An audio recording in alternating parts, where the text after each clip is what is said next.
Let's be real. Back here again, as promised. Back-to-back weeks. We starting to get ramped up for NFL season. Back with the guys, Tev and Sheedy. We do got two missing action, so shout out to Trev and Skylar. They will be back on next week's show.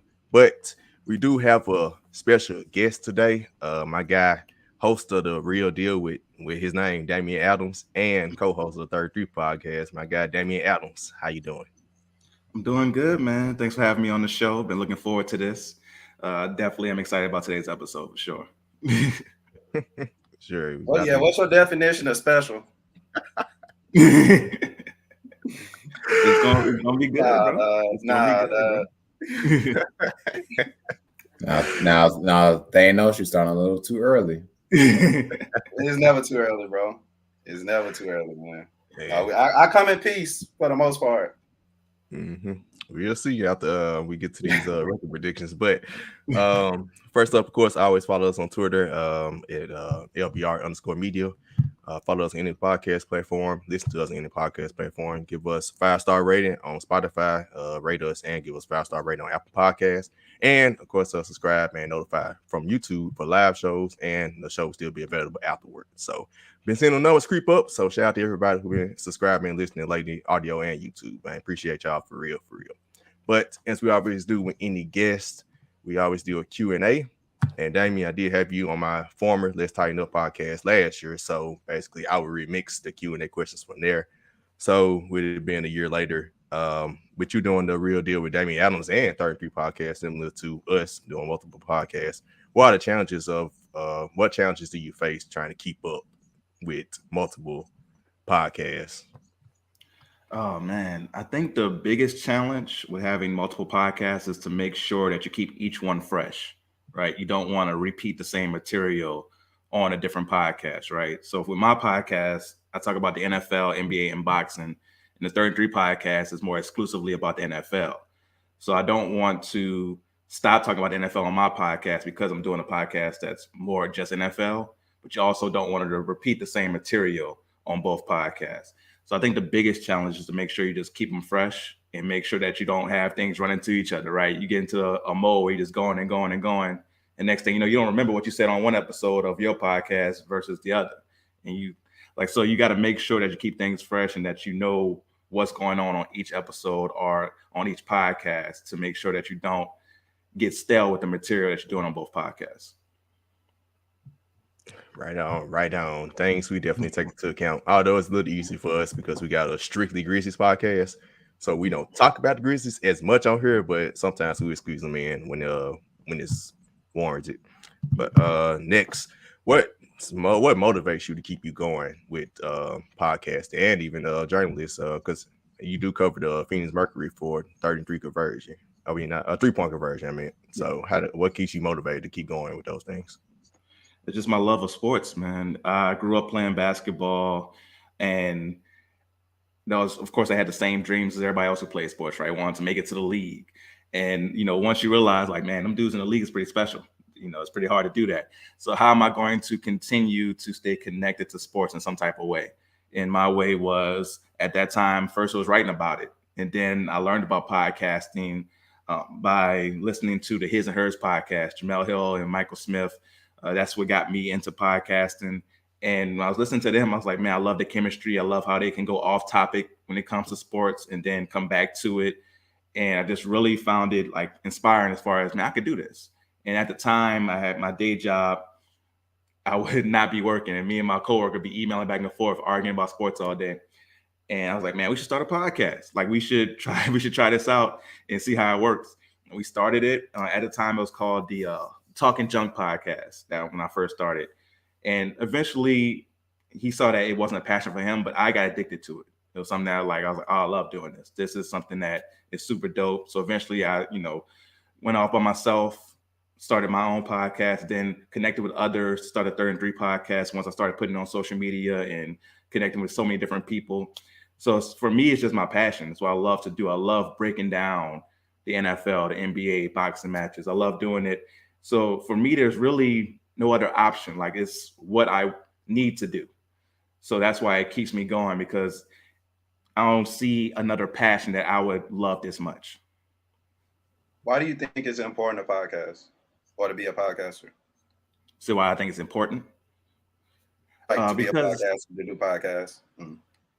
because people need that outlet, right? Like for all, because there's millions of different type of podcasts, right? There's podcasts for people who want to do, do it yourself projects at home. There's podcasts for people who want to just I heard one today. I heard a commercial for one about your DNA. Like they are talking about how they're finding out what's in their DNA and how they should live their lives based on that. There's so many different podcasts for everybody. So I think that it's important to be a podcaster because you get that outlet to somebody who's looking for that form of entertainment or even that form of information that gives them something, right? And also you can inspire somebody, just like Michael Smith and Jamel Hill inspired me to start a podcast. Maybe I could do that for somebody else. I've had people come to me and say, oh man, I want to start a podcast. I hear what you're doing. How do I do it? So those moments where people come to me and say, oh man, I love your work. Or they come to me and say, I want to start a podcast and I'm starting it because I heard your podcast. I think those moments are what makes it really important to be a podcaster. Yep, nice. And like I think I told you last year, but you definitely gave us inspiration to keep going even during COVID. With those, you came out with those YouTube videos, greatest NBA finals, non-finals teams of all time, finals teams of all time. We started doing like top three overrated players, top three, most unheard of players, type of thing. So I know we kind of like grabbed it. That's when I think we started following each other on Twitter and everything. So yeah. For sure. So last question with the podcasting thing. What advice would you have for anybody that has started podcasts? What inspiration or what advice you give them to keep them going, to just keep pushing? You have to be attached to the content, not the numbers, right? You cannot be attached to the numbers. The numbers are going to go up. They're going to go down. You can't be motivated by that. You have to be motivated by the content you're putting out. You got to make sure you're putting out quality content.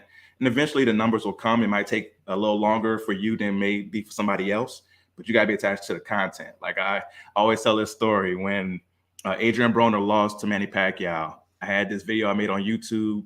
It went viral. I was like, oh, this is it. Like, this is going to be the moment. I'm quitting my day job. This is about to be it right here. And it didn't take off like that. Like that video had its moment, but then it took a while to get an audience separate of that. Like that video, for some reason, that video, I guess, really hit with people because I was really coming down hard on Adrian Broner after he was all talking about, I'm doing it for the hood. It's on God in them. And then he went out there and just got mollywopped by Manny Pacquiao. So it was like, I just had to come down hard on him for that. And people like that video went crazy. I was like, oh, this is it. This is the moment.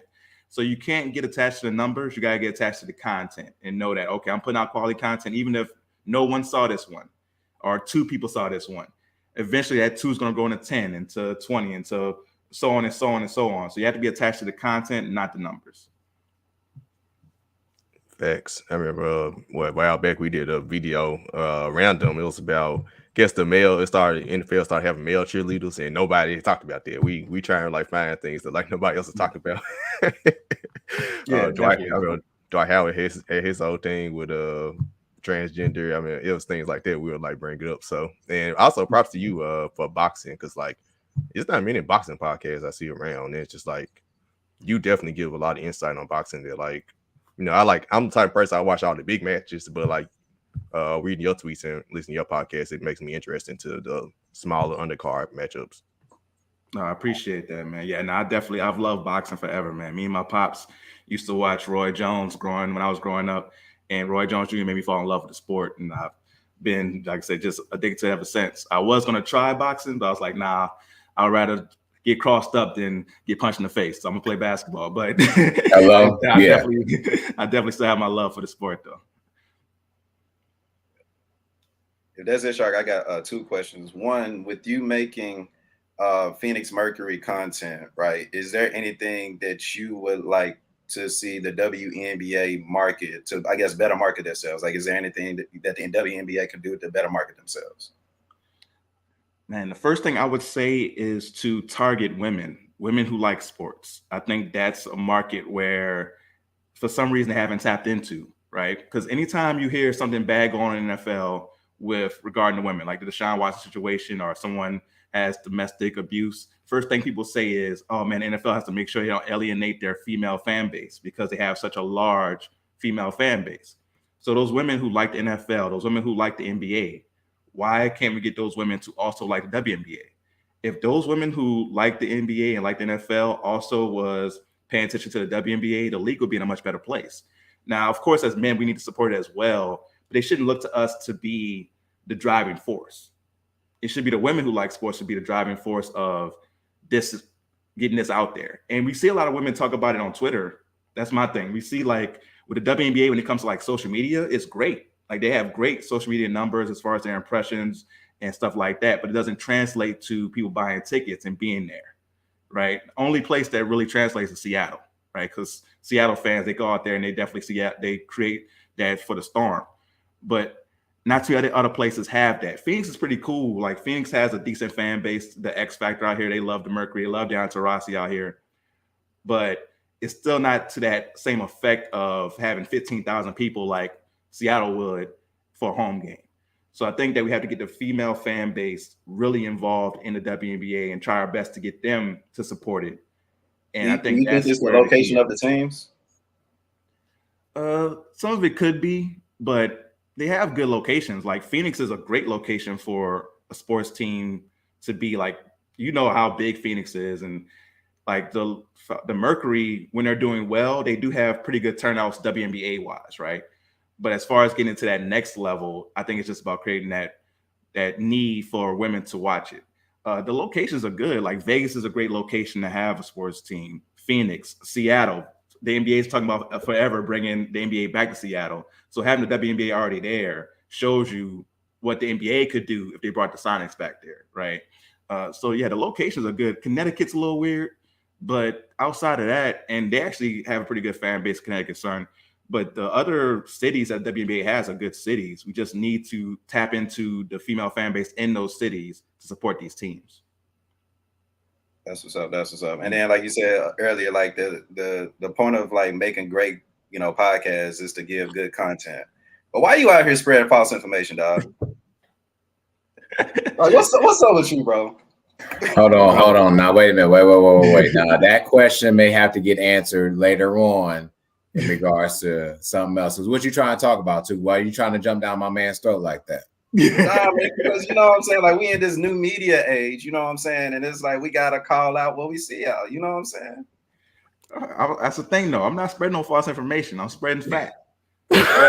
Facts out here, and if you disagree with my opinion, that's fine. We could definitely get into it, and talk about it. But I know we had some things we wanted to get into first before we did, our Panther preview that I know you want to get into. Yeah, for those that don't know, we'll get to it when we get to our Panthers outlook part. But piggyback off that question, who are your favorite teams? And that's about to lead to what we have. So who are your favorite teams? So my favorite teams, I'm originally from New Orleans, so huge Saints fan, Pelicans fan. I've become a Mercury fan from covering the team for a couple of years now.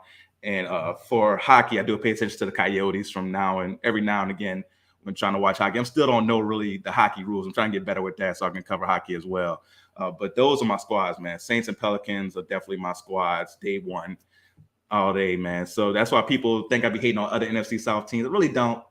But, because I'm a Saints fan, people be like, man, you hating on the Panthers, you hating on the Falcons. The Falcons are the ones that I really don't like. I don't really have any beef with the Panthers. I'm with you. Okay. So we hear that. Cool. Yeah, the Falcons is the team that we have the biggest beef with for sure. The Bucks, they just came along these last couple of years, and Bucks fans getting rowdy because they got Brady. But we never really considered the Bucks a real rival, right? It's the Falcons that's been our rival for years now. I absolutely disdain the Falcons, and it brings joy to my heart knowing the Falcons are going to be bad this year. Like that, it warms my soul knowing that they're going to be just bad this year. Jesus Christ! Yeah. I know y'all probably champagne when they blew that 27-3 lead. Oh man, when they blew that lead, it was joy. I've never rooted for the Patriots in my life. I was rooting for the Patriots so hard on that day, and when they was up 28-3 and it looked like the worst, I was like, oh man, I'm never gonna hit the end of this. How they won their Super Bowl and blew out the Patriots. But man, once the Patriots started making that comeback, they scored that first touchdown. I think it brought it to like 28-9. I was like, something's about to happen right here. Something's about to happen right here. I felt it coming, and little did we know they was gonna go ahead and just collapse like that. Oh man, thank you for bringing that up. It really does just make me I feel so much better. My cholesterol is down, blood pressure goes down when I hear stories like that. Like it really just brings a joy to my life, knowing that the Falcons fans have won. And you see how both of us smiling right now. Right, yeah. Oh man. But before we move forward, Damian, we're gonna ask you this at the end of the episode as well. But where can people follow you at?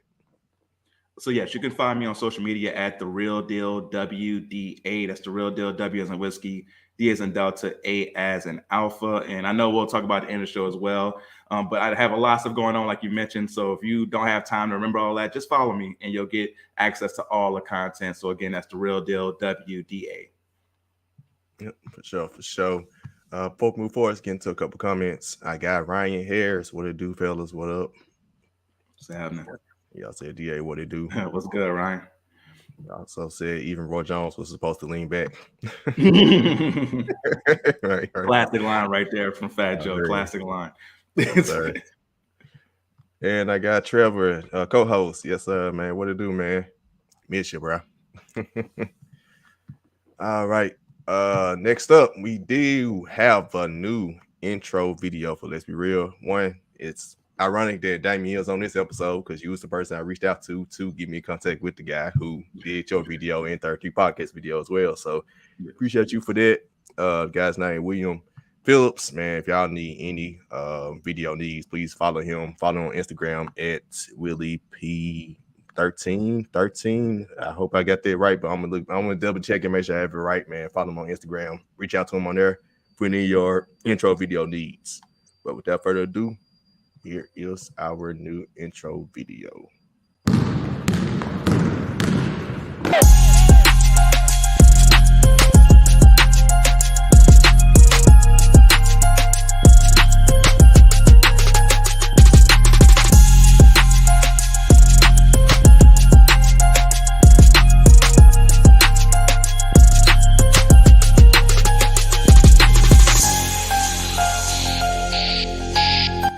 Let's be real.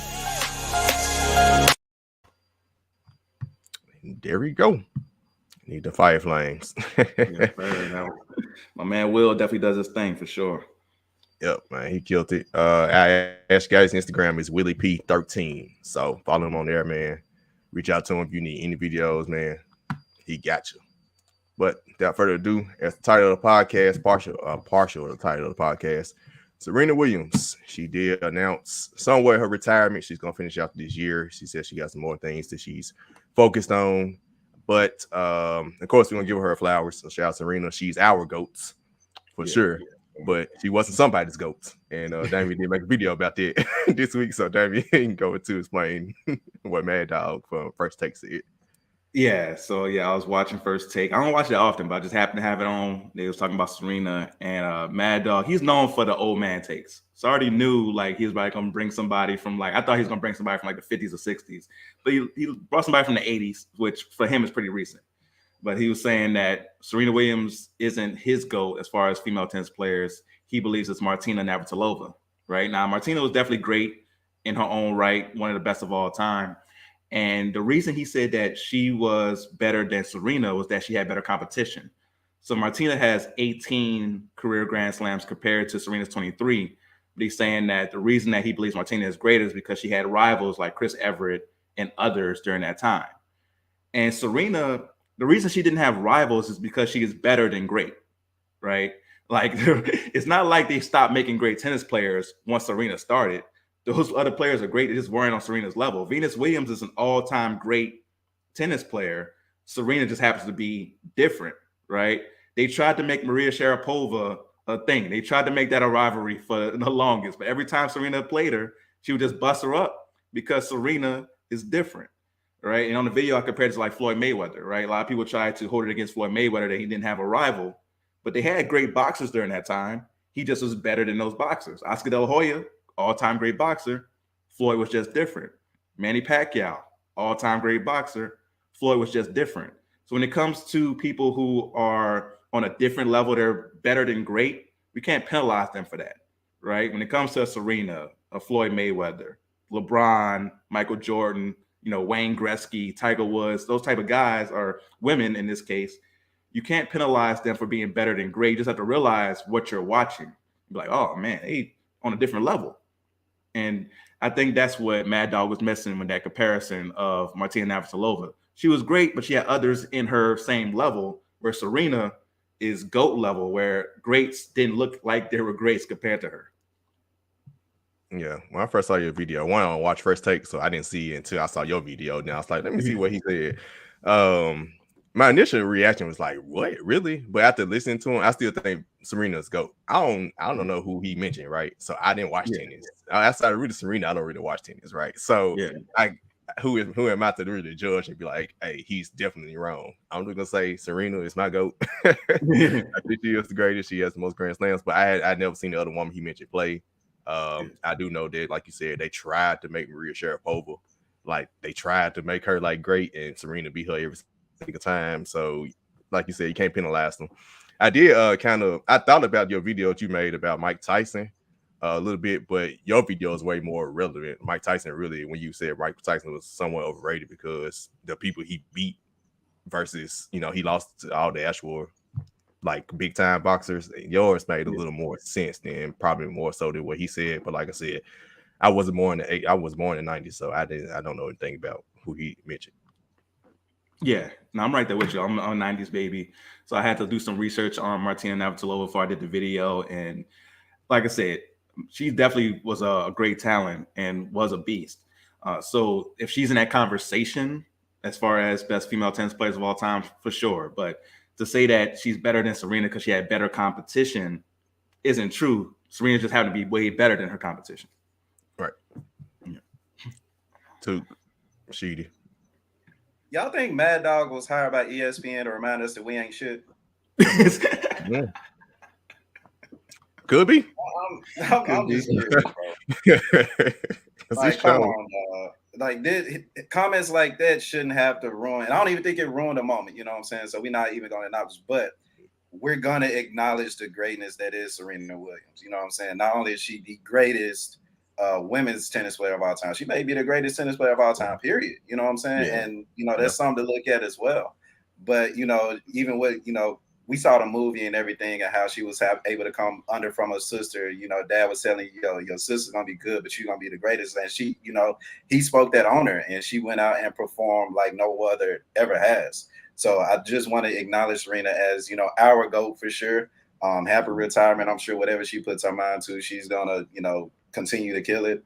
And I'm looking forward to see what she does outside of tennis, but happy retirement to the greatest of all time. Sure. Yeah. We did a segment, I think, fellas, maybe a year and a half, 2 years ago, we did bring up the GOAT conversation of who's the just greatest of all time, period. They didn't even matter sport, right? So to speak. And Serena was one name that echoed between all of us, because to your point, Damian, what you're saying is there's greatness and then there's GOAT, right? And there's got to be that thing that drives you, that makes you better than your competition, right? That Floyd had, right? That Serena has whatever, and did. Not disagreeing with Martina. She did great. She beat the people that were in front of her, or lost to them too, right? Same with Serena. Like, she lost some as well. But Serena transcended the sport. And to your point too, yeah, we watched the movie and Venus was supposed to be the better one of the two, but I think that may have drove Serena to be who she became as well. I think what makes her a GOAT is so many people of color putting rackets in hands earlier for their daughters and sons. Because of what this person's doing. That's what GOATs do. They transcend the sport itself. If there was no Serena, would Nike be as invested in women's tennis? I would say no. And I don't think even Coco would be coming along as she has come along as well. Yeah. And so, like, to me, Serena is it. She is the pinnacle. She is the greatest. She might be the greatest female athlete of all time. Because you think about it, there is no 4 other players on the court with her at the same time or anything else. It's mano a mano, woman on woman, and she beats them and she dominates when she needs to dominate. And so to Serena, thank you for the years that you have spent doing what you do. Please, do what else you whatever you want to do. Be there for your children, your child. Have a great family life and enjoy that, because that is another thing, man, that we don't talk about enough. It's like when you're great, the spotlight is even greater, and it's like you're walking on eggshells. But after you retire, sometimes you don't have to walk as heavy with that. And so kudos to her. Thank you for the years again of service that she gave us, and let's always remember that she is definitely part of every GOAT discussion when it comes to athletes, male or female. Yep. I was like, you can make argument she's the greatest athlete, period. Not just women. It's like men and women. Like she won a major while pregnant. She won. She won. Like, come on now. Like, I know guys that can't even get out of bed after they hurt something in their ankle. Okay. Right. Yeah, like you said, with transcending out the court, the way she's done for even Coco Gauff or even Naomi Osaka, like where things like you, there's things like there's nobody else in tennis who's done that, man. So yeah, let's get to a couple more comments. Ryan, Steffi, Graf was dope too, but got nothing else. Serena, yeah. Trail, salute to Serena on outstanding career, GOAT for sure. All right, so next up we'll take a break, a word for our sponsor, then we'll get back to the smoke with the Panthers outlook. Yeah. NFC it's South why they tuning in today, Shark. It's why they tuning in right. We'll be right back. Let's Be Real Media is pleased to announce we are sponsored by Ralph Brand. Ralph culture is surrounded by skates, punk, and hip-hop art. We are looking forward to co-designing materials for this journey with them. Please visit ralphbrand.com for purchasing merch now and for future collaborations with Let's Be Real Media.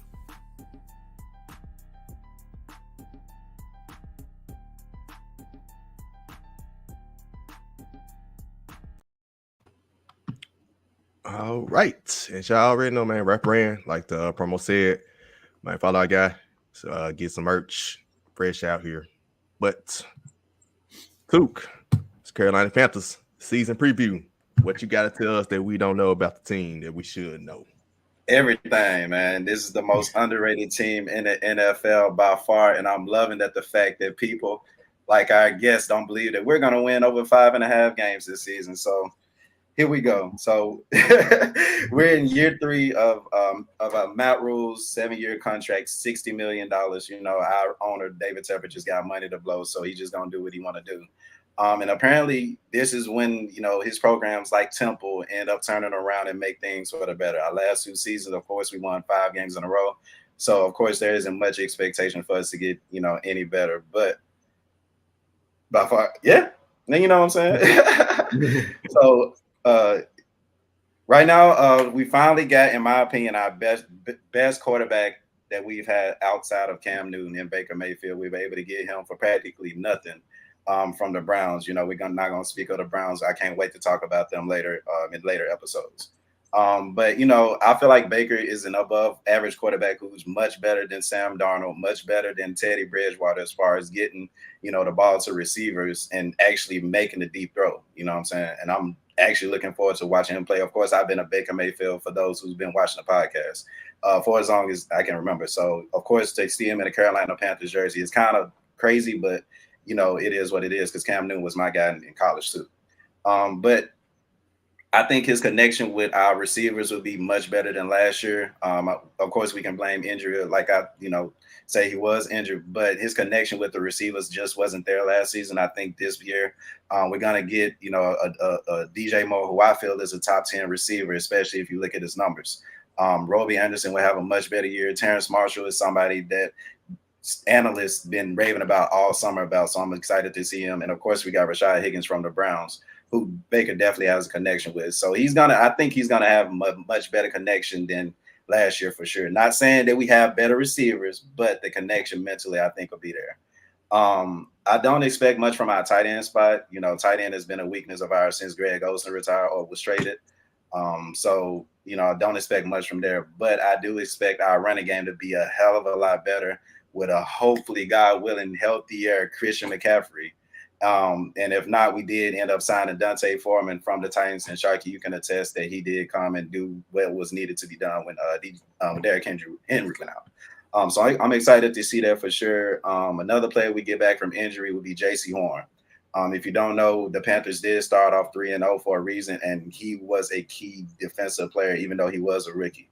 He's coming off a broken ankle, but a season to just come and mentally, prepare and better prepare your body can only make a second-year player that much better. So I'm really excited to see what he does. One of our weaknesses for last season was offensive line. He tackled that head for signing Akeem Okonwu. Not signing, drafting him as the first tackle selected in the draft. And we also got underrated moves in signing Rams guard Austin Corbett, as well as the Ravens center Bradley Bozeman. So I think you connect those and put those in with Brady Christensen, who actually is developed a lot over the summer as well. You connect all those, and we have a much better offensive line with hopefully a Chris McCaffrey. And I think we'll do, like I said, a lot better than what people expect us to do. Defensively, we were ranked number 4 in passing yards without J.C. Horn. So I think you connect that in, and you're looking at a much better defense. But we were, unfortunately, 18th in rush yard defense, 21st in scoring defense. So I think you connect those. Dots. I'll get to you in a minute, Dominic. You know what I'm saying? I said what I said. You connect. You connect everybody coming back healthy. We did lose Stephon Gilmore, Hassan Reddick, but I think our cornerbacks will be a lot better this year. And of course, we got Brian Burns still on the edge. I also think before the season starts, we're going to sign a veteran defensive end that didn't probably want to do training camp. And, like I said, we got an owner who wants to win now and got the money to try to win now. So pretty much, I expect us to win, of course, over 5.5 games. That actually got us finishing around the 500 mark. Actually got us believing, 8-9. You know what I'm saying? If we can go 8-9 and compete for, a wild card spot, I'm going to have to be Panthers fan, because that's 3 years of mediocrity that I done seen that, like, come on, bro, what are we doing? So if we can get 8, 9, 500 wins, kind of compete for that wild card spot, I'm going to have to be Panthers fan. Let's, they could come in and do what he's supposed to. Let's get him to a contract, because Sam Darnold won't be there next year. And let's just see what we got. Like I said, this is the 3rd year of the Matt Rule, program, and this is when he normally turns just everything around. So we'll see. We'll see. So Damian, she did feel free to chime in with any questions. So next up, we just ask any questions we have for him to answer. So my question is, really running back. So how do you foresee the rotation? Because y'all still got Chuba Hubbard, right? Still got Chuba Hubbard, but I expect Dante Foreman to come in as a second running back, because, like I said, he has the experience and he was able to do great while Derrick Henry was gone. I also expect us to put, Chris McCaffrey in the start a little bit too. Like we got some schemes to play around, and how was our offensive coordinator name? Shula, I believe Matt Shula, who's a very underrated signing for quarterback, the quarterback whisperer, whatever you want to say. So. His offensive schemes are pretty good. I think we'll be better offensively with that. And if you were to get the top picks in our fantasy draft in the LBR fantasy league, are you going to take Christian McCaffrey, or you don't trust his injury history? You know what? You hear the hesitation? As a fan. Because I think we can use him better more than a running back, which is what he's probably used to. Of course, I think we can put him in different packages. I would, because we'll get him the ball more. Like Christian McCaffrey is still that guy. 2 years of being injured. I think he comes back this season and, like I said, proves people wrong. I think this is the season we put things together that, we connect the dots finally. I think this is that season for us to do. And if not, like I said, Dante Foreman is there as well. But I think Christian McCaffrey is worth the top 3, top 2. If it was me, of course, me being a Panthers fan, I'm picking him top 1. See, I took him late. I think I took him the year before last year. I'm good. Learn my lesson. Fool me once, shame on you. Fool me twice, shame on me. If I have to go to the second time. Anybody else got a question for him? Yeah, so with Matt Rule, you mentioned that in his previous stops, the 3rd year is where the team turns around. But in those previous stops, that was college, right? NFL level, we haven't seen anything I haven't seen anything that makes me think like Rule is this offensive genius. I haven't seen anything that makes me say, man, this offense is going to be nasty when you get some weapons. I haven't seen anything like that. So what makes you confident that in year 3 and you said Baker Mayfield, he's better than Sam Darnold, but he's not a top 15 quarterback. So when you talk about Baker Mayfield being a guy who is around the middle of the pack as a quarterback, what makes you think that Rule is going to get the best out of Baker Mayfield with this team? The offensive line is improved, but it's still not one of the best in the league. So what makes you confident in Matt Rule? One word, brother, coaching. My mistake that was not Matt Shula that we signed. It was Ben McAdoo. We know what he's done with the Giants and what he was able to do. So I think he'll be a lot better because we did go all college. We did bring in Joe Brady immediately from college. So it looked like we were trying to put in a college system within the NFL, which we know don't work, kind of don't work depending on the personnel.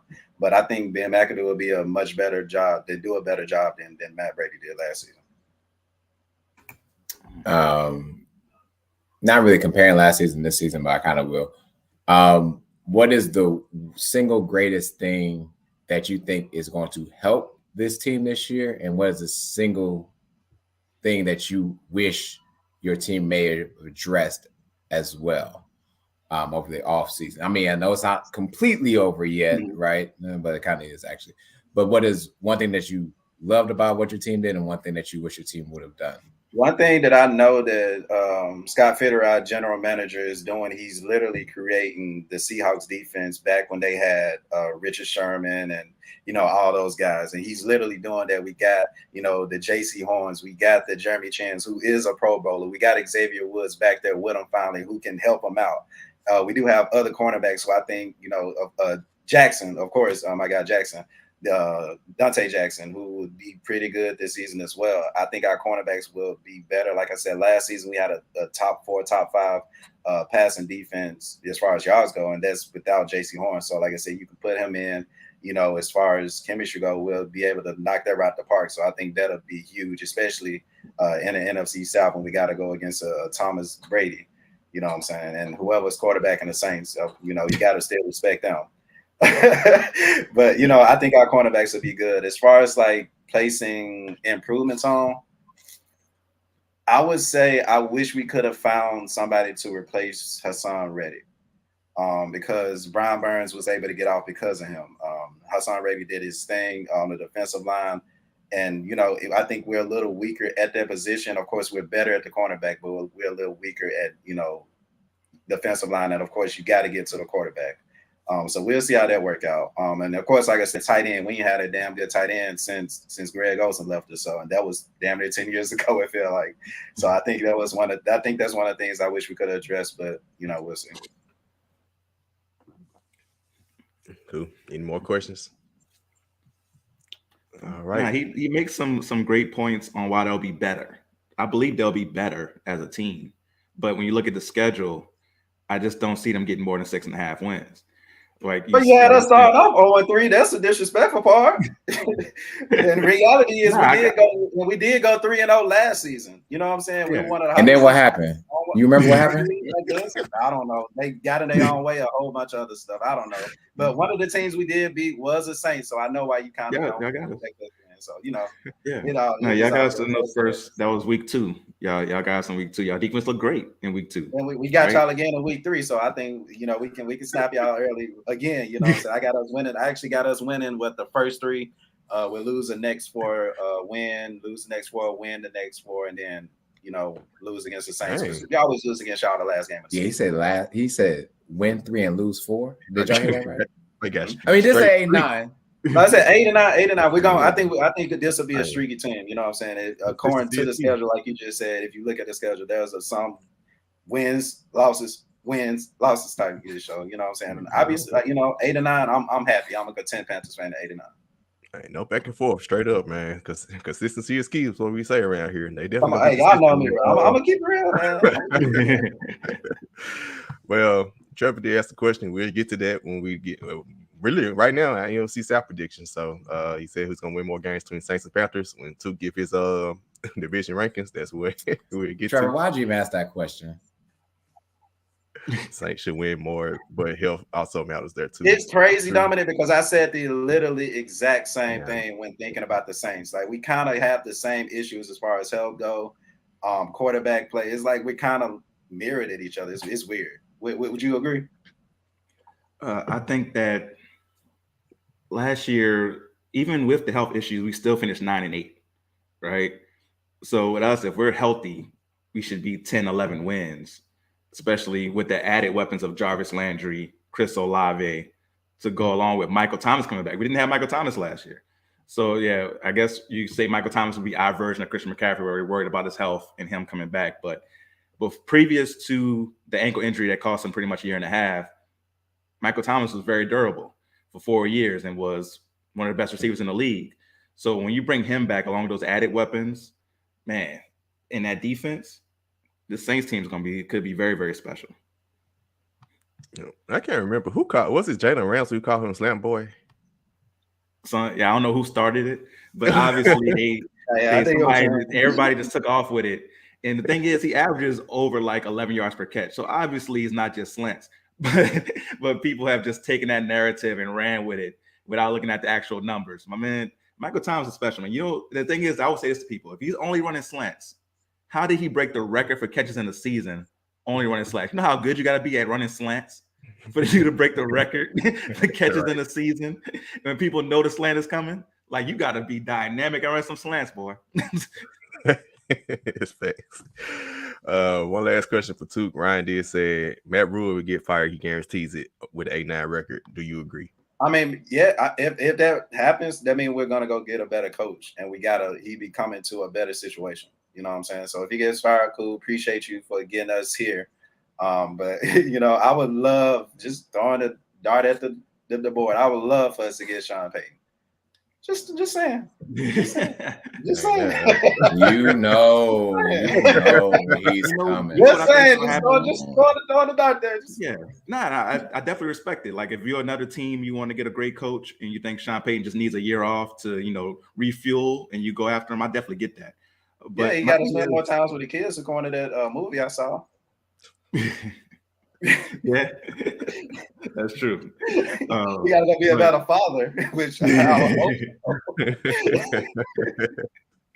You got some rings, bro. Go share with the fam for a minute, bro. That's what. But you know what I think's gonna happen? You know how when Bill Cowher first retired and the Steelers got Mike Tomlin, for those first like 5 years, everybody, well, we getting Bill Cowher. Bill Cowher's coming to us this year. Man, Bill Cowher ain't go nowhere. Bill Cowher got comfortable in that seat on TV and been chilling. I think Sean Payton might do the same thing. Cool. So Trevor said when the NFC South have more than one team reach playoffs, again, they're about to get there. But yeah, I'd say initially yes from my rankings. That was Carlton Davis calling Stanboy. Okay. Yep. I knew it was somebody. It was on Twitter. I remember that. Because Twitter, of course, we say Maine here in Memphis until started calling him Slam Maine. All right, fun times. Glad to have Michael Thomas back. Yes, sir. NFC South predictions. Here we go. Let's start with, I guess, Damian and go to Took, because y'all the NFC South representatives, then we'll go to Sheedy. All right, so we're gonna go through the full division. Yep. So I got Tampa Bay finishing first. I think they win a division this year. I can see them getting 12 or 13 wins. I do think they might start off a little slow. I think the whole Tom Brady trying to fake retire and go to Miami thing is kind of undercovered. Like, that thing really happened. Like, he really tried to fake a retirement and go to Miami and be the quarterback there. And we act like this didn't happen. Like he wasn't trying to get out of there and go somewhere else. So I think that's an undercover story there. And they've been having some health issues in training camp. So I think that's something to keep an eye on with them. But still, right now, I have them finishing first in the division. I do think they're the best overall team for the regular season in NFC South. I got the Saints finishing second. I think we are going to be a wild card team. I can see us getting 10 or 11 wins this year. Like I said earlier, we won 9 games last year with no weapons outside of Alvin Kamara on offense. Like, it was Alvin Kamara, a bust offense last year. Taysom Hill, Trevor Siemian, Ian Book at quarterback. We still managed to win 9 games. So Jameis before last year didn't have any health injuries, and then tore his ACL. So I think he should be back to being a durable quarterback for us. And I trust Jameis. Jameis was balling last year for us in those first 7 games. people act like 14 interceptions and 14 touchdowns and 3 interceptions didn't happen. They're like, oh, he threw 30 interceptions 3 years ago. Well, look at last year. Like, that's right there in front of your face what he was doing last year before he got hurt. So I trust his improved decision-making. This is his 3rd year in the same system. I know Sean Payton's no longer there, but we got the same offensive coordinator. He's been our offensive coordinator now for like 14 years, Pete Carmichael. So it's definitely the same system that he's in for the 3rd straight year. I definitely think that's going to help. And like I mentioned earlier, bringing Michael Thomas back, Jarvis Landry, Chris Olave, that offense should be very, very dynamic. The only thing you're worried about is left tackle, right? We lost Teron Armstead, so you're worried about left tackle being straight. But we have a veteran there in James Hurst, and we also have a rookie that we brought in Trevor Penning. So I think either option there, we're going to see during this training camp of preseason who's the best option. But the rest of the offensive line are starters that we're bringing back that have been productive and have a connection with each other. So I'm definitely not worried about. And the defense was top 5 last year, and in every category. Like, I wrote an article about the defense, how good they can be. And when doing the research, I saw that everything, when it came to sack percentage, getting pressure with just the front 4, doing everything will make it to where you're going to be okay, right? And I think that both sides of the ball will be great. And the only reason we won't win a division is because Tampa Bay just is a little bit better to regular season wise. But come playoff time, we'll be that team that no one wants to face come playoff time. And then Carolina, I think they'll be 3rd. I have been finishing, like I said, either 6-11 or 5-12. I do think they'll be improved. They'll be very competitive, but the schedule just doesn't fit for them to win more games, in my opinion. And then, like I said, Atlanta, they're going to stink this year. It's a transition year for them. They're going to be really, really bad this year, so they'll finish 4th. Yeah.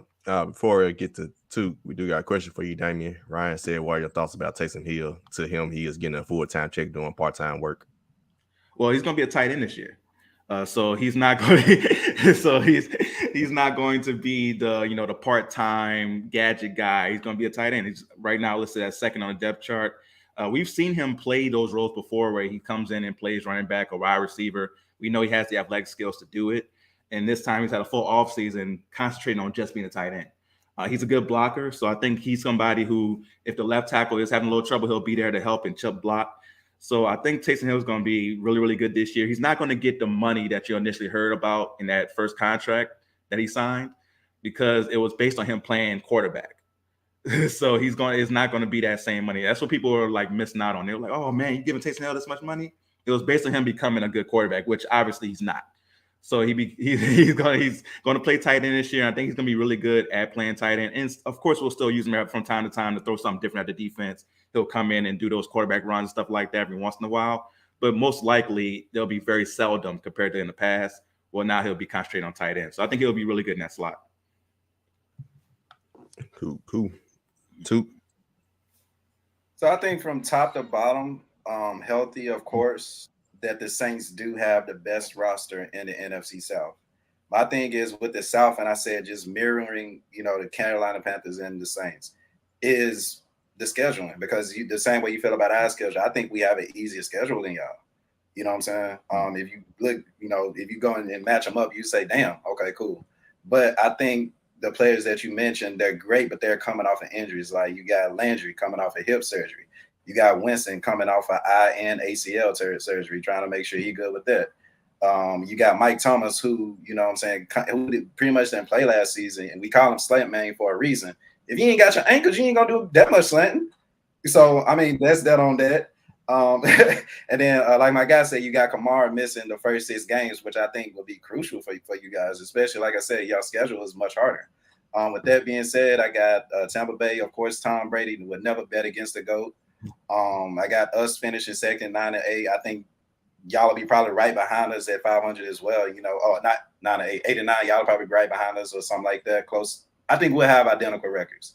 And of course Atlanta last. But like I said, I think we're literally kind of mirroring each other in a way, like bringing back players that were unhealthy for seasons and things like that. It's just a weird time to be a Panthers and Saints fan because I think, like I said, from top to bottom, y'all got one of the best rosters in the league. But are y'all going to be healthy to pull it off? You know what I'm saying? Is y'all coach going to get y'all there as well? Of course, as a Panthers fan, I got to say hell no.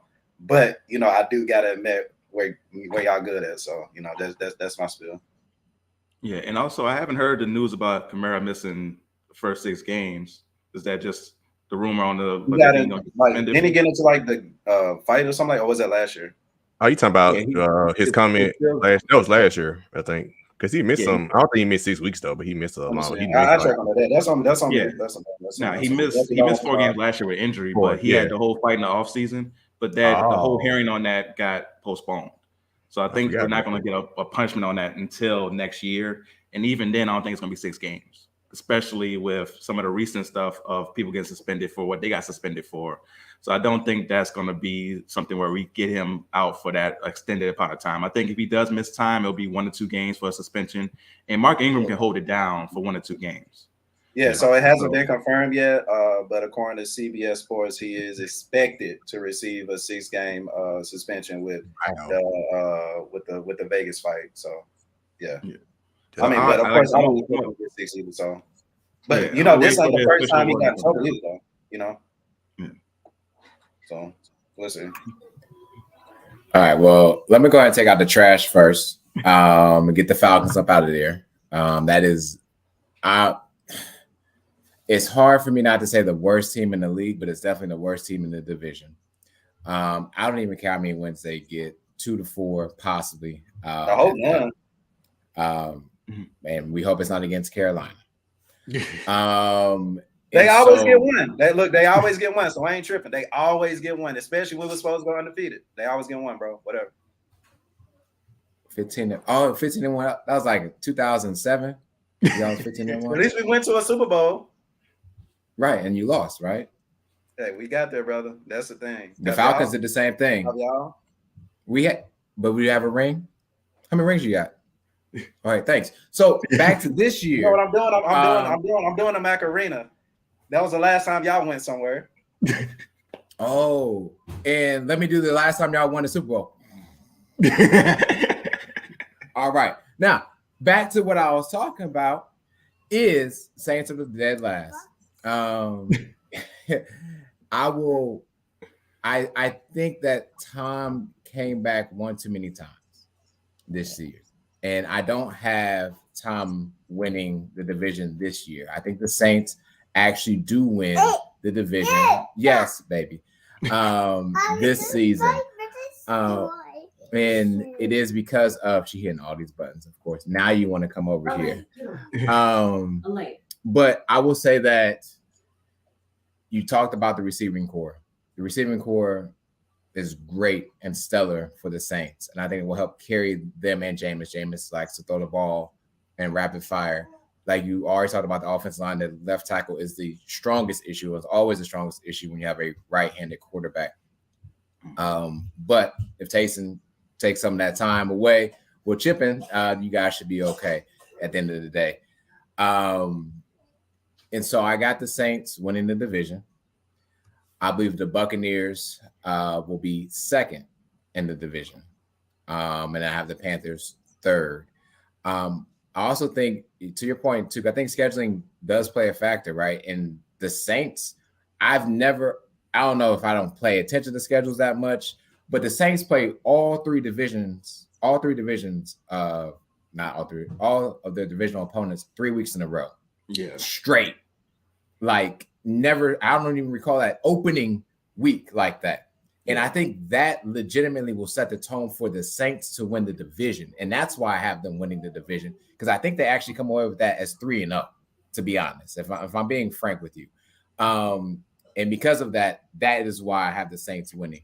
So it'll be maybe a game or two above the Buccaneers. And I think, honestly, I think the Panthers do pretty well this season. I'll take you at 8 and 9, but I'm going to go a little bit below the 8 and 9 and give you more of a 7, 10, maybe 6 and 11 per se. I'm not going to take the complete under on that. But I think 6 and 11 is good, or 7 and 10 is perfect for you all, because again, it's a step up from last season. The reason why I'm not sold on Thomas and the Buccaneers, I know we have this thing on here not to bet against him, but at some point, Father Time's going to come and kick his ass too. And somebody eventually is going to come off that end and hit him 1 time or 2 times, and he's not going to be able to recover the way he's been able to recover over these years. And then you insert whoever their backup quarterback is, and he's definitely not going to do the justice that Tampa Bay needs. And I don't wish injury on anyone. I'm just saying at some point, Father Time is going to come knocking at your door, and he's completely undefeated. And especially with that Saints defense, you still got Cam holding it down on the end. And like you said, the top 5 defense in many statistical categories, and you added the Honey Badger as well. When you're playing at that level, you have someone at that level on the D-line and one at the safety. Woo! That improves the defense a lot more. And so I definitely give you guys the divisional winners. And then Panthers, like you said, y'all been to the Super Bowl more recent than the Cowboys, but you definitely ain't going to make the playoffs this season, player. So maybe next season or 3. Before we move forward, man, shout out to a couple of people who are in the comments. My guy Mike Patton from host of Tour AFC South has jumped in. Also Dominique Jackson, my guy Dom, of course, has jumped in as well since we started the episode. Check out Damian's article too for Gridiron Heroics. He talked about the Saints defense this past week on the article. So like you said, follow him on Twitter, you'll find it on there as well. So that was a great article actually. Mike, no doubt. And Mike actually just referenced it in the comments somewhere as he had just said something about it. So Trevor got booked, Saints, Panthers, Falcons in that order. All right. As for me, and I'm gonna get to Ryan had a question for us as well that we're gonna answer after I get done. So I'm with Sheedy. I got the Saints first. And part of the reason what Mike just said about Tom losing Tom Jansen, I think his starting center and left and right guard are all hurt right now, if I ain't mistaken. Yeah. I don't know how long they're out, but Tom Brady 45. You need line. He definitely need O-line. He already wasn't mobile, and at age 45, he definitely need O-line. So, like she just said, Father Time might come knocking just for the fact that if he getting hit enough, like Brett Favre, I think Brett Favre is still playing well, like age 42, and he eventually just got knocked out. I think it was by the Bears. Yeah. That might be what happens to Tom Brady. So that interior line is big because that's exactly what he needs because he steps up in the pocket. So I got the Saints, like Tuke was saying, roster wise, and I'm not the type of person that literally looks at tough schedules like that. Main reasons because you go off of last season's records, right? Teams, a lot of teams have changed this offseason. Each, going season to season, teams change. Some teams, it's a lot of different things that happen with teams. Teams are not the same year after year. So I don't necessarily really go by this team has a tough schedule than this team or whatever. But I do have the Saints. Their defense was top tier, and they still will be top tier. Damian made a great point about the safeties. They replaced Malcolm Jenkins and Marcus Williams with Tyrann Mathieu and Marcus May from the Jets. And I don't expect them to really miss a beat on defense. You get a healthier-ish offense. You got Jameis Winston, if he could just remain healthy with the weapons he got with Jarvis Landry, Chris Olave, and Michael Thomas. Even Michael Thomas get hurt, you actually got 2 other receivers that better than any receiver they had last year. And I love my guy Marquez Callaway is a Tennessee fan, but he ain't known. Is he still on the team? I'm sure she. Yeah, yeah, he's still on the roster. He's still on the roster. So and I like I said, I like Callaway a lot. He's just not a number 1 guy. And last year he was actually too much. Exactly. He should be number 4 or 5. That's exactly where he should be at. If worse, maybe number 3 or something. And he's that's perfect spot. Even Kamara. Now Kamara missing. If the suspension comes down for Kamara, that might change some things. Because who was y'all running backs after him? It was Mark Ingram is the backup. Like I said, he could hold it down for a few games. Now 6 games definitely would hurt. 50 years old. Yeah, 6 a lot. Mark Ingram's still good though. That's the thing. He still could hold it down. He still could do his thing, especially in the screen game. He's great in the screen game. That's one of the the Saints staples is that screen game, and Mark Ingram's excellent at that. So he could hold it down for a little bit. Yeah, they've always had that split carry role anyway, right? So it's not like there was a lot of wear and tear on either knees for both of those running backs. Yeah, for sure. That's true. Also, and we get to it with Ryan's question, with there's a new coach, although it was their defensive coordinator for last year. So I'm interested to see what type of offenses, if y'all keep the same. I don't know if y'all kept the same offensive coordinator, y'all gonna run the same offense that y'all ran with Sean Payton, or it's the same offensive coordinator. He's been there literally forever now. Pete Carmichael, and people, because Sean Payton, people just didn't realize he's been the same offensive coordinator forever. So I think they'll add their own little thing to it to make it their own, but it's still the Sean Payton offense. Okay. That makes sense. Then of course I got Tampa Bay second. Now another thing, the Saints are 4-0 against Tom Brady, since he's joined the division. So just that one playoff game got us, but right, we've been good everywhere else. They got their number for some reason. Even last year, Jameis Winston got hurt in the first. He tore his ACL in the first game, and they still won. And then they beat them again later in the season. So they just got their number. Their defense got Tom Brady on. Man, he be shook against the Saints defense. So that's another reason they're gonna get the tiebreak over the Bucs if it comes down to that. Second, how the Bucs. The Bucs. It's time. It still is Tom Brady. I do believe our time could still come knocking, but I still give him respect to still say that he's probably gonna get second place and he's going to make the playoffs unless he just gets hurt. But yeah, I still gonna give him respect. Everything in my predictions are based on full health. They pretty much got the same team returning. So third, I do got the Panthers. I do got y'all finishing around 8 and 9. So I kind of got, I guess, the Saints like 12 and 5, 11 and 6, Bucs 11 and 6, 10 and 7 ish, and Panthers right behind 8 and 9. I do think Baker does improve y'all. The key with y'all is Christian McCaffrey staying healthy because, yes, Dante Foreman was great. He was definitely perfect for us because him and Derrick Henry were similar style running backs. That's a different style from Christian McCaffrey. So it's, he gets hurt. It's like, all right, the offense changes a little. You can't utilize him in the slot like you want to and stuff like that. So it does change some stuff up. And I think Chuba Hubbard is like a similar type of back, closer to Dante Foreman more than Christian McCaffrey as well. So y'all style would change some, but I still think Baker, he was hurt. He was hurt last year. That was part. I mean, people don't want to admit that, but I mean, he played with a torn rotator cuff. Like he probably should just shut it down. He kind of messed himself over. So I expect them to improve just by virtue of being healthy. And the defense, y'all already had a solid defense. Hopefully, y'all stay healthy. They'll definitely keep y'all in games. And y'all could potentially even jump to become a 9-8 team, even compete for a playoff spot, especially in the NFC. The NFC is kind of weak compared to the ALC. I don't think 8 games, even you might be last place in the ALC, or second to last place for the Texans in the ALC. But NFC, you might sneak in the playoffs with their record. And last, Falcons, former Titan, the Atlanta Falcons, they got all the Titans leftovers pretty much. Shout out to Arthur Smith, signing all the former Titans players, Marcus Mariota in the gang, man. I definitely be watching them just to see. But I don't expect no more than 4 wins, and I'm probably being generous even giving them that much. But I do hope Arthur Smith can do well. But it ain't looking good for this year. Especially, I hope Drake London's series injury wasn't serious. He got hurt in that first preseason game, so I am interested to see like him. But those are my NFC South picks. And the question that Ryan had for us was, who is the best coach in the NFC South? There's a whole lot of mid in this division in that category. It's a whole lot of new coaches. I must say it's new coaches. You just don't know. Arthur Smith is the longest team. No, Matt Rule is the longest team coach. yeah, Matt Rule's the longest tenure one. I would go best. Man, that's tough. I guess I would go Todd Bowles.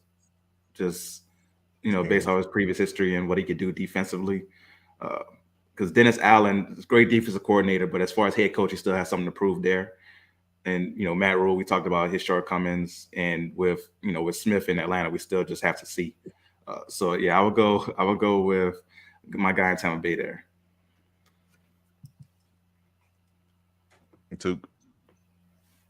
don't know, man.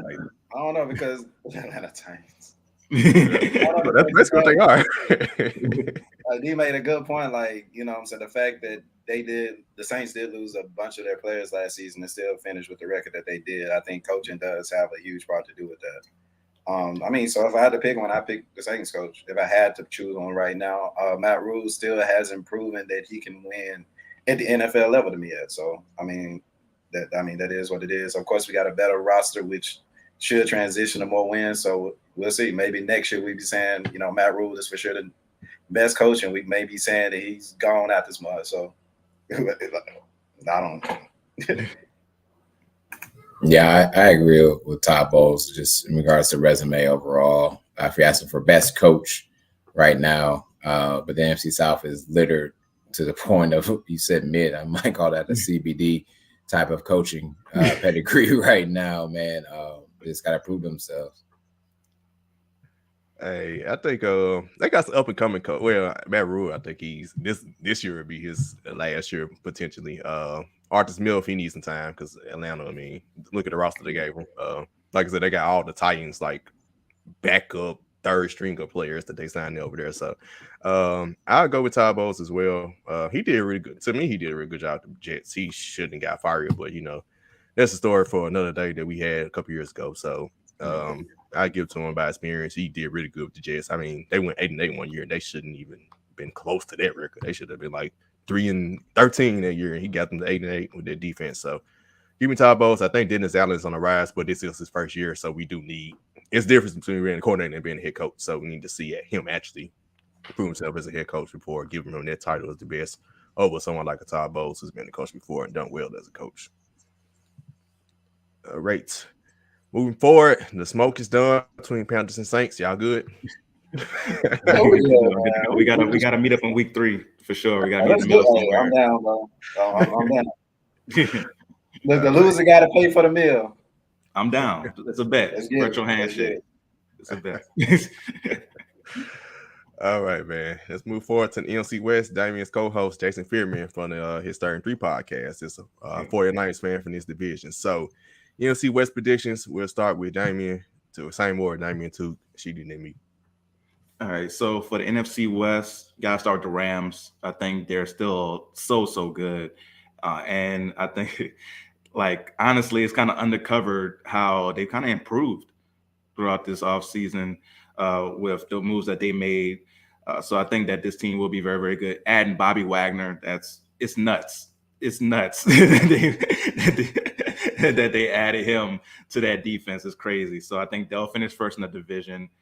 The rest of this division is very hard to predict because you have such a big unknown at QB with San Francisco, right? With Trey Lance, if he's good, San Francisco should be right back at being a contender in the NFC. If he's bad, it can go all haywire from there. So, but I'm going to go San Francisco second in the NFC West.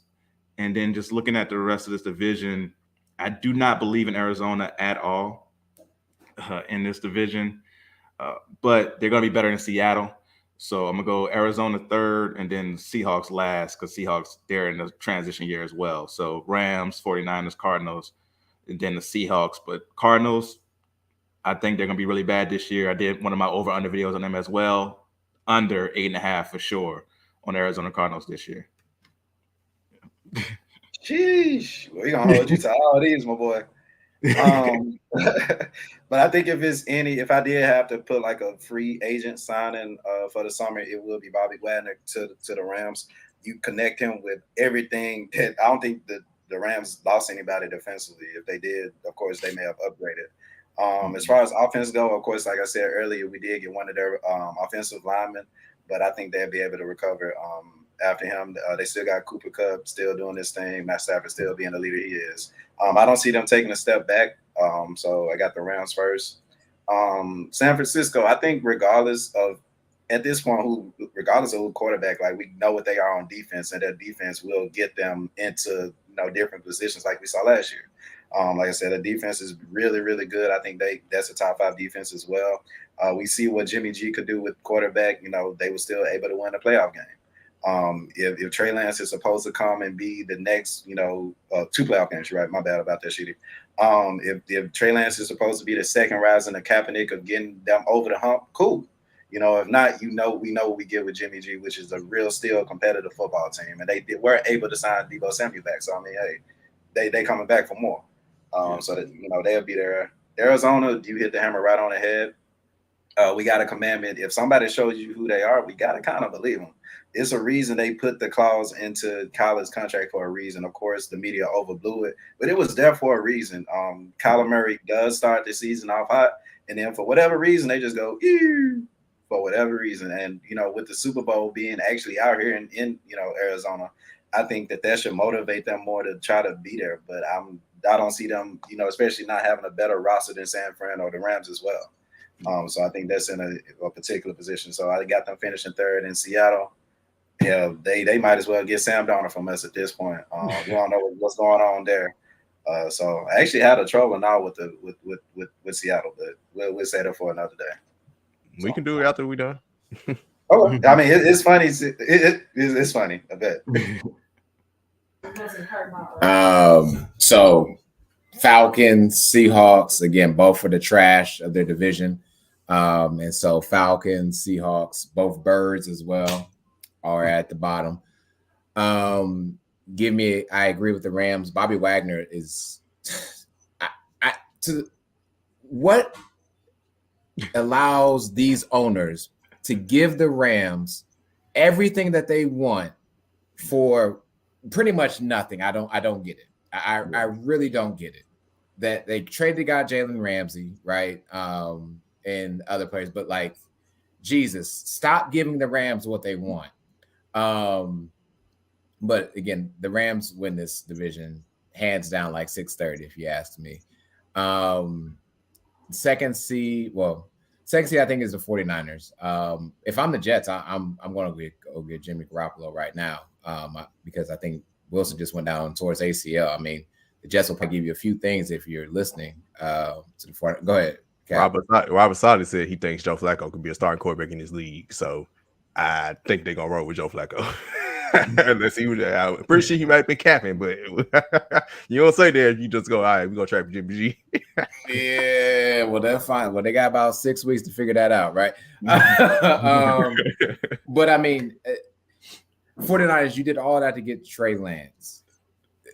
I don't see why at this point now, don't just give him a chance. He's showing you some things during preseason. You did a lot in the other offseason to trade up to get him. Why not give him the chance?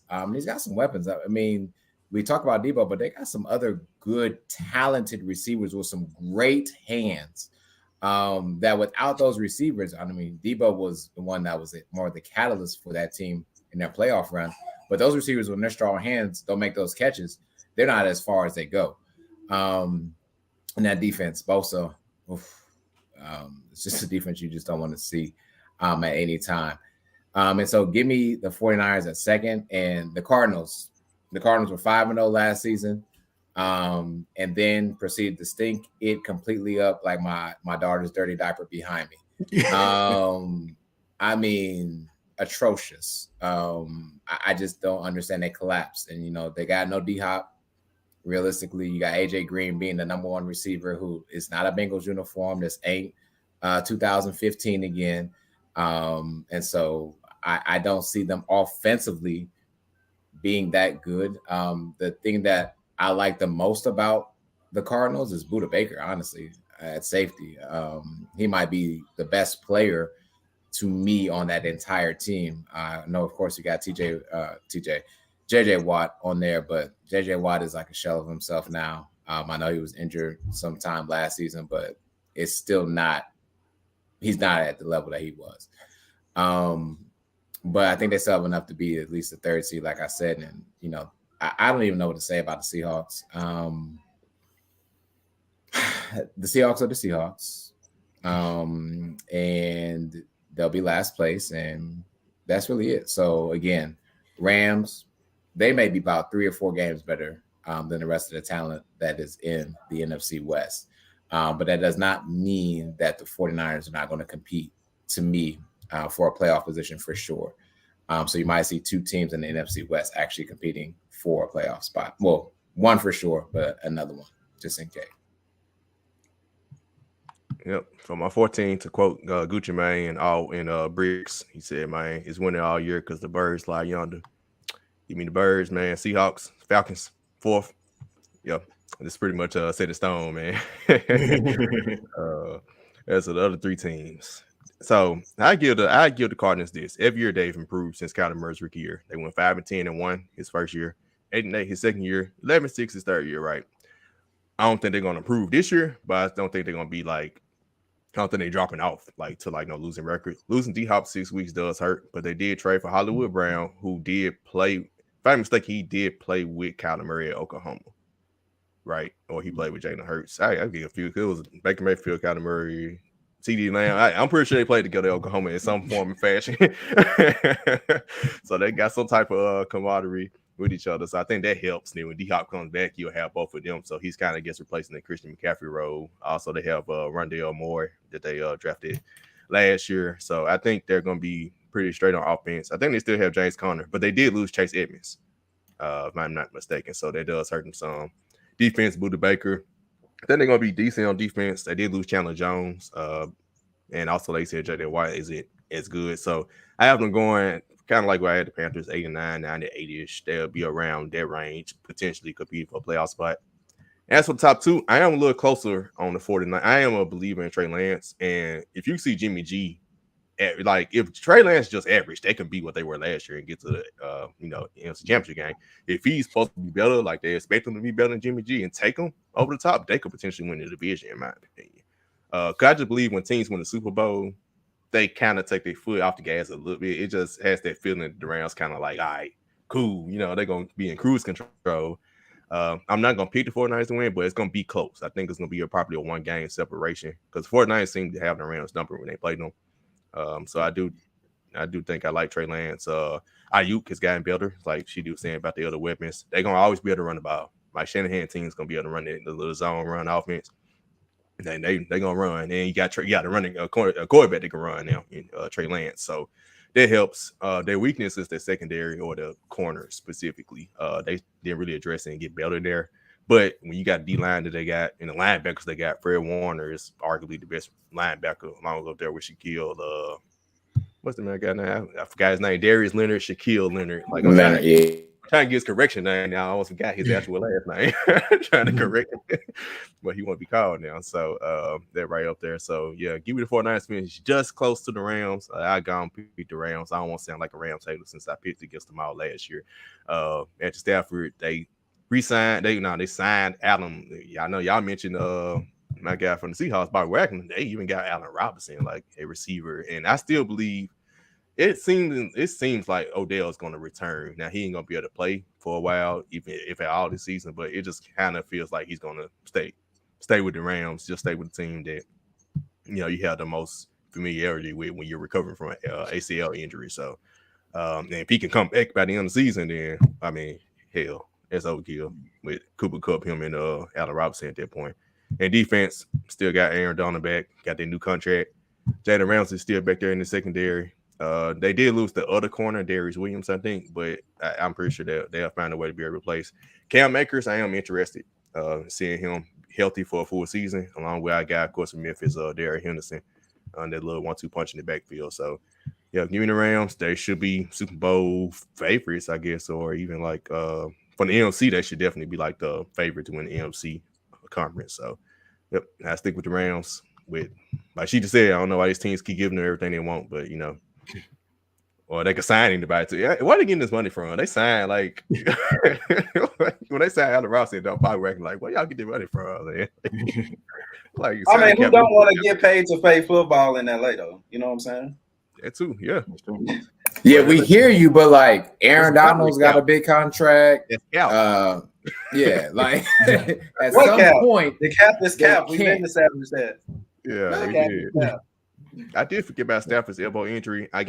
We gotta see on that front. That could be a lingering injury. That could be serious, but we'll see. He did lead league in picks last year with 17, so the elbow injury ain't gonna help that. But they still won the Super Bowl despite him throwing 2 picks in the Super Bowl. So they still find their ways even despite that. And Matt Stafford's still gonna make the key play. He knows to throw the ball to Cooper Kupp the whole last possession to win the Super Bowl. So not really worried that unless the injury is just a whole lot more serious than we're thinking. And make sure nobody else in the comments had any questions. I know Trevor picked, he had Rams, 49ers, Cardinals, Seahawks, and also I think Ryan, saying Rams, 49ers, Cardinals, and Seahawks in that order. Cool. Now it's too sad, man. It's been a minute since we did trolling now. I know we haven't had much lately, but we'll go ahead and get started, man. I got the video ready as well.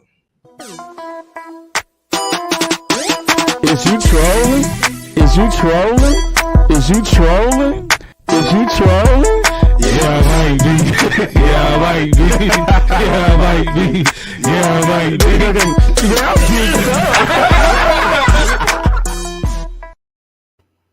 Yeah, All right. So in the folks who have been sleeping under the rock and haven't been here in a while, troll or not, man, we give a take. And the rest of us determine if it's trolls or not. So, Damian, you have one across your head while we're in here. You feel free to give it. So this would have been better if he did not sign his extension, of course. But, of course, DK Metcalf signed an extension with the Seahawks. But I did see a report, an analyst saying that it'll be fun if the Panthers actually traded for DK Metcalf. He gave a suggestion of a first round and a second round pick for this year and next year. But I would throw in, Sam Darnold, who will be losing this quarterback competition. That's money off of the Seahawks, books anyway. And DK Metcalf coming over with a DJ Moore and a Christian McCaffrey. That's a deadly team offensively. So what do y'all think about that? That should be a trade that helps both teams, trolling off. Not a troll, but like you said, with the contract just being signed, I don't know if it's like the NBA where a player can get traded like Raptors. Kind of NBA is a certain time they can get traded like February or December at sign a new contract. But seeing that he did just sign a contract, that means they do want to keep him there. We would perceive that's the case, but I could see a scenario where you could be like, all right, we signed to a deal, all right, now let's trade you. But most time you trade the player, then they sign the deal. Like us when we traded AJ Brown, we traded him, he signed the deal immediately after being traded. So you already work out the deal with the new team, then the trade happens. So I would say it's a troll for that reason, but it's not necessarily a troll if, like you said, if the contract, him just signing the deal wasn't in place. Right. Yeah, I agree with that. If the contract wasn't signed, then it could be like a real take because you'd be like, okay, I can see how that can happen. Dominique said no one wants.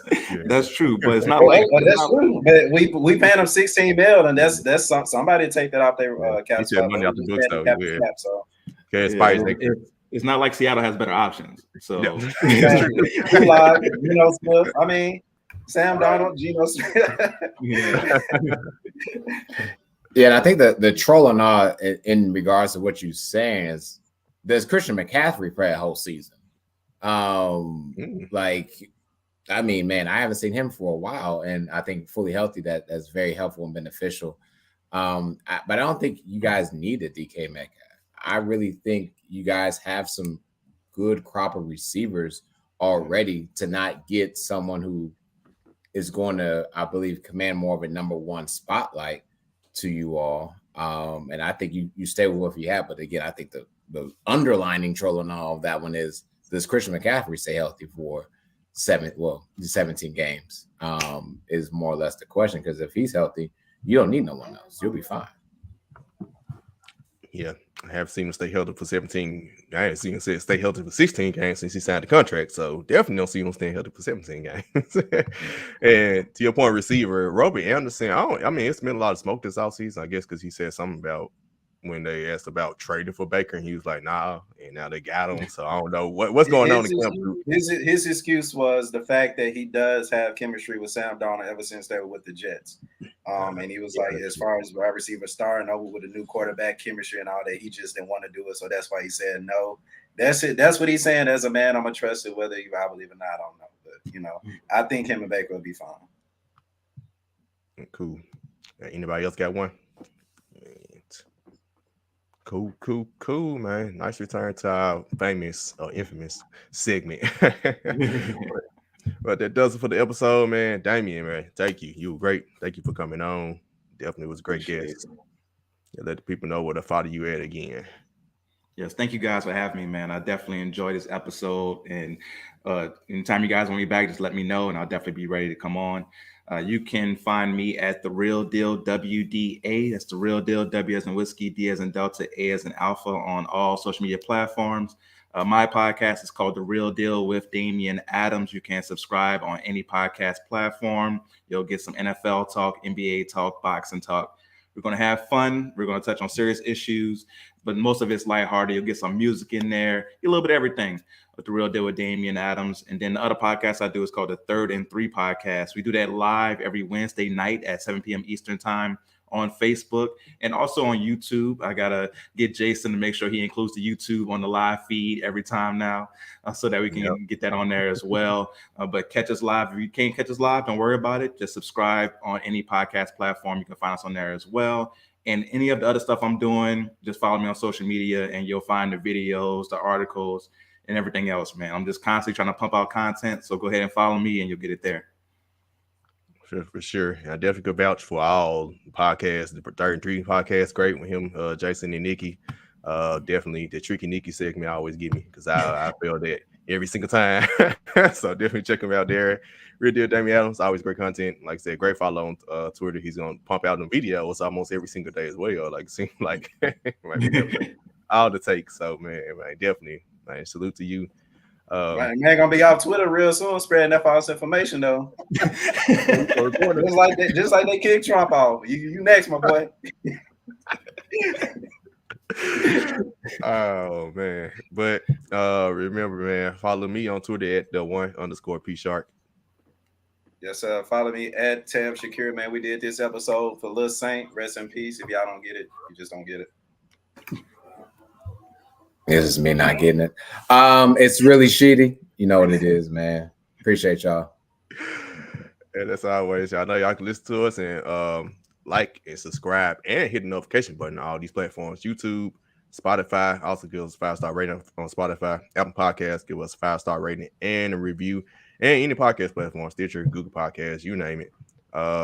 Before we end off, Ryan said, great show, fellas. And of course, Trevor, follow him at @Trevor. Remember, it's not capitalized because it's a preposition. It's not podcast. We'll be back next week. Of course, the Grizzly Bear Blues Podcast Network. We will be back. I know we took about a month off, but I mean, ain't nothing to talk about for a month in NBA. So we'll be back next week. And also follow our other co-host, Skyler, at _Skylido. So, or Sky, what is Skylido _? We're going to _Skylido. Skylido, you find him. All right, man. Till next time, y'all. Peace.